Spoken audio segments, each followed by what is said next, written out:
Here we are. We're going to talk about Netflix MMTs. And one of the things that I would like to show you is that this stock here has got some rumors out that they're going to, do their streaming video and TV and other parts of the world.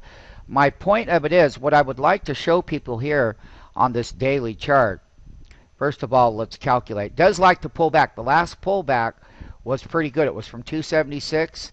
This is when it was extremely overbought. You thought it was overbought then. The stock pulled back $36. It was time to get long.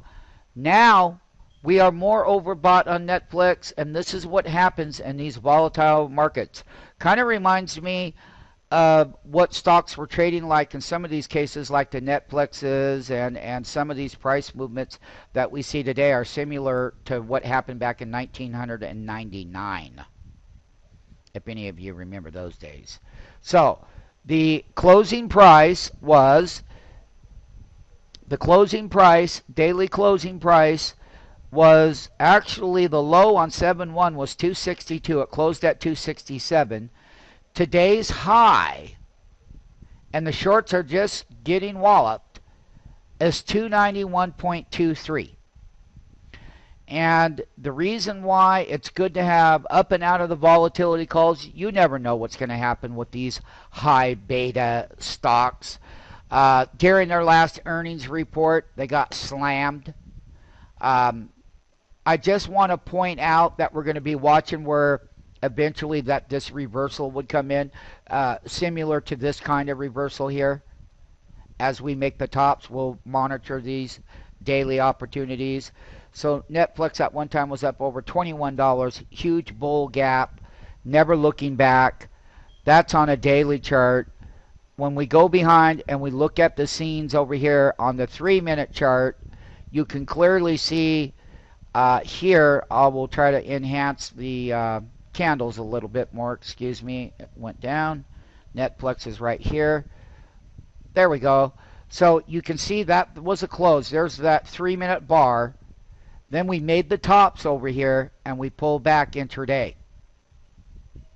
The stock will be far overvalued, and we'll be looking at over the course of many days to come, whenever that comes, is when the true reversal is going to be put in. They are going to have to deliver, or anything that Netflix could have delivered during the July earnings is priced higher than what that earnings report would be. So what will end up happening is I see a lot of cases, as far as the risk goes, that these things end up in a very bad way for the bull. They create these big volatility gaps. It was an intraday trade here, was okay to trade. However, holding overnight on extreme volatility is just too risky. Far too risky. The bear who has been shorting the stock, it put bottoms in over here. The date that it put bottom in was 6/20, and it confirmed it right along with the NASDAQ 100, and we had moves up and little pullbacks. This is very exuberant gap on Netflix. We will be monitoring other charts on a weekly level to see how overbought it gets. It'll hit a point where, like it got overbought here and it came down $36. We'll have another event at some point in time.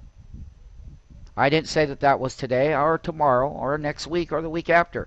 It will come, and when it's ready, it will verify it here in the platform for that reversal overbought